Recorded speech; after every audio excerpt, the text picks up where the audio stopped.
Maintenant, comme je l'ai dit tantôt, nous avions écrit les phénomènes électriques en rapport avec l'influx nerveux. Maintenant, aujourd'hui, nous allons mettre en évidence les potentiels. Nous allons mettre en évidence les potentiels. Voilà. Aujourd'hui, nous allons parler maintenant du potentiel de repos. Donc là, je l'écris. Voilà.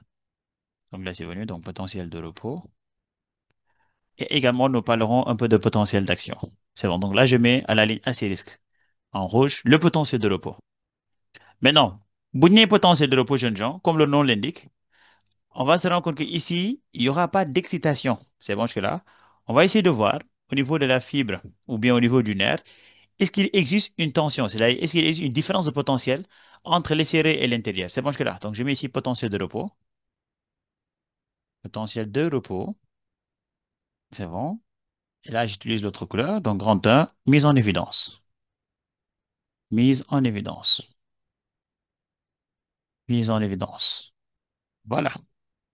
Maintenant, les scientifiques étant très curieux, ce qu'ils ont fait, ils ont voulu, en réalité, donc étudier, dans la mesure où on a parlé des propriétés, on a parlé de l'excitabilité, on a parlé également de la conductibilité. Maintenant, ñoom dañoo bëgg a xam, au niveau d'une fibre, est-ce que am na courant ici bi nga xam ne moom moo fay régner? C'est bon jusque-là. Maintenant, pour le non, pour cela, ce qu'ils vont faire, c'est quoi? C'est prendre une fibre. Maintenant, les espèces, on va se rendre compte que leurs fibres diffèrent d'une espèce à une autre. Amna espèces yi nga xam ne, il y a des espèces où leurs fibres sont beaucoup plus épais. C'est bon jusque-là. Am espèces yi nga xam ne ñoom seen fibre dañoo ndaw.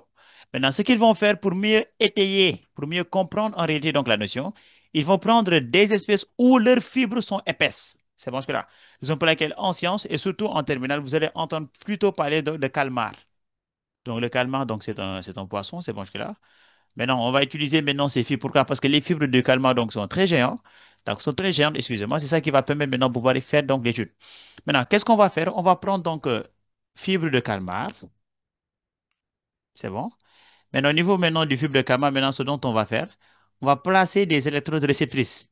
Maintenant, lii nag dama bëgg ngeen jàpp ko. R1, d'accord? Bi ma def ko R2. Donc, tous les deux, dañ ko def maintenant ci kaw fibre bi.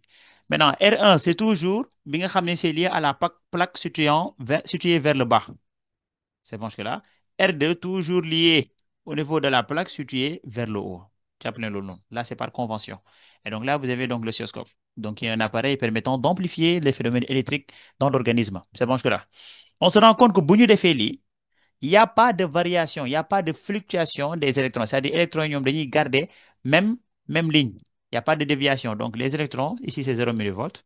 D'accord? Il n'y a pas de déviation. Là également, on va se rendre compte que les électrons décrivent un trajet horizontal. C'est bon jusque-là. Cependant, on va se rendre compte, dès qu'on introduit, je répète bien, dès qu'on introduit l'une des électrodes, c'est-à-dire, vous faites que de double R2, on va se rendre compte qu'il y aura une déviation. D'accord? Donc, je les mets, je descends un peu. Donc là, je remets la fibre. La fibre, elle est là. Je remets donc la fibre de calmar. C'est bon. L'une des électrodes réceptrices est à la surface. L'autre, maintenant, est plongée dans l'axoplasma.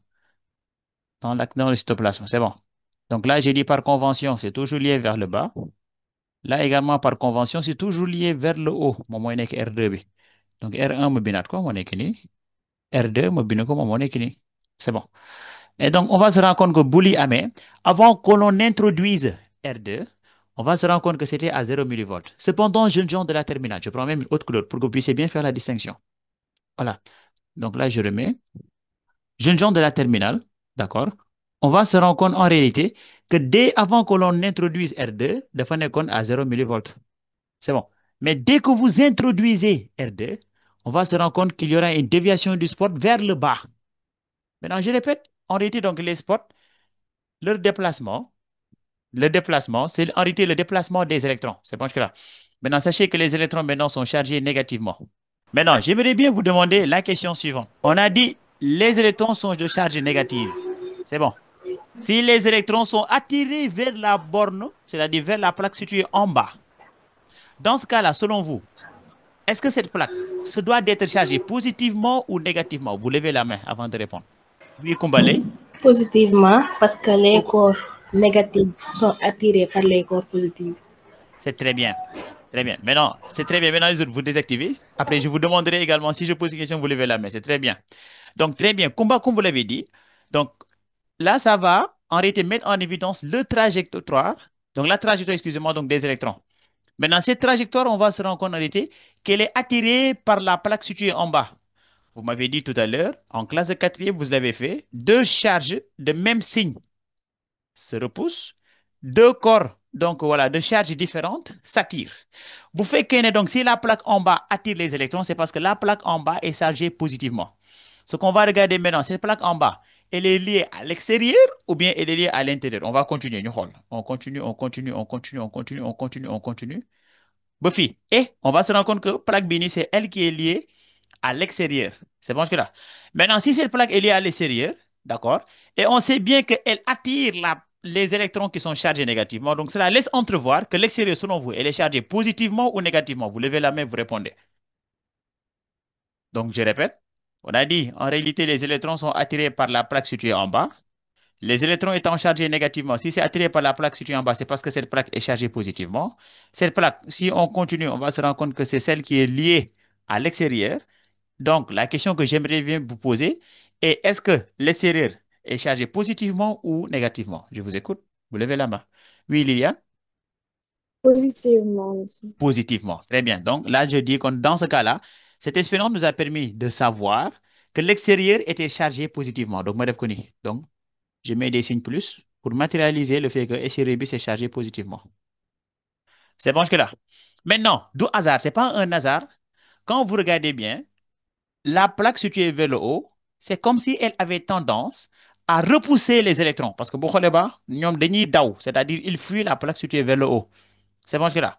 Or, en classe de quatrième, quand vous avez fait PC, vous avez dit deux corps ayant le même signe vont en réalité se repousser. Et donc, selon vous, la plaque qui est en haut, elle est chargée positivement ou négativement, jeune gens de la terminale?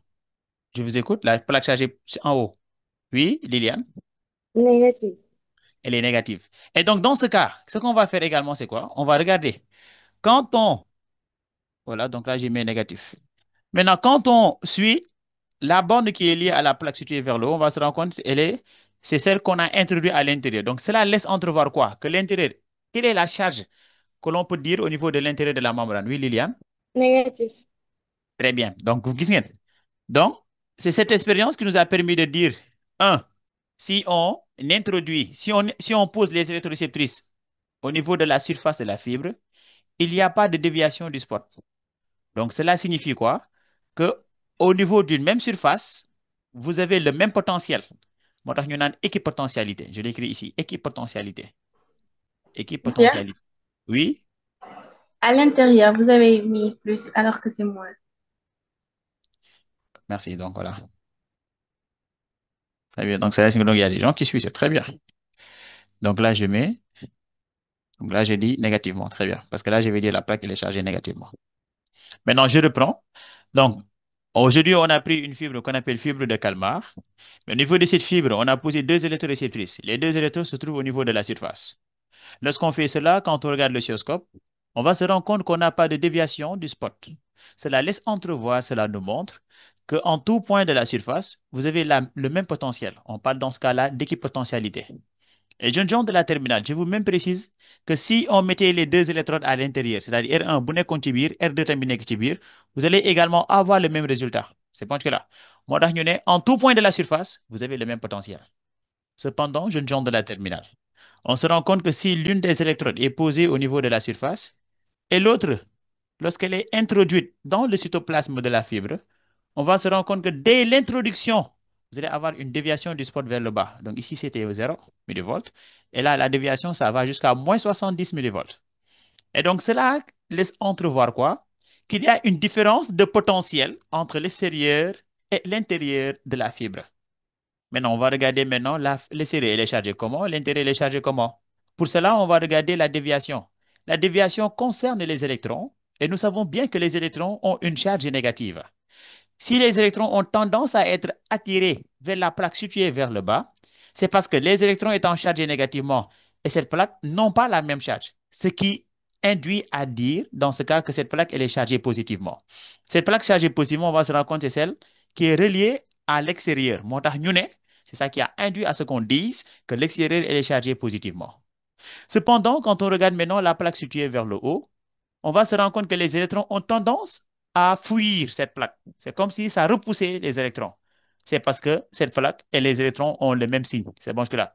Et quand on maintenant relie cette plaque à l'électrode, on va se rendre compte que c'est l'électrode qui est introduit dans le cytoplasme. C'est ça qui a induit à dire que l'intérieur est chargé négativement.